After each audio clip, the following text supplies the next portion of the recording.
तो ये जो बेसिकली स्क्रीनिंग का मेन मकसद ये होता है कि टीबी चूँकि एक वबाई बीमारी है, एक मरीज़ से दूसरे मरीज़ में फैलाते हैं। और रिसर्च के मुताबिक एक टीबी का जो मरीज़ है वो साल में 15 से 20 नए जो सेहतमंद जो लोग हैं उसमें जरासीम को मुंतकिल कर देते हैं। तो ये जो वबाई अमराज हैं उसमें चूँकि एक शख्स से दूसरे शख्स में फैलते हैं, फिर उससे पूरे कम्युनिटी और पूरे मुल्क मुतासर होता है। इसलिए हुकूमत की तरफ से इसकी स्क्रीनिंग और इसके टेस्ट तकरीबन फ्री है। तो प्रोविजनल टीबी कंट्रोल प्रोग्राम और महकमे सेहत के ताउन से तो ये मुख्तलिफ इलाकों में ये स्क्रीनिंग कैम्प वगैरह करेंगे। जहाँ पे टीबी की फैसिलिटी नहीं है, तशखीस की फैसिलिटी नहीं है, वहाँ पे सपोटम का भी टेस्ट होगा। और इसके अलावा डिजिटल एक्सरे मशीन खुद डिटेक्ट करके बताएंगे कि इस मरीज़ में टीबी के जरासीम है या नहीं है।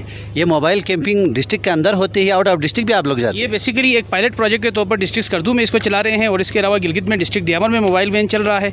लेकिन आइंदा आने वाले दिनों में दूसरे डिस्ट्रिक्ट्स में भी ये मोबाइल वैन के ज़रिए स्क्रीनिंग होगी।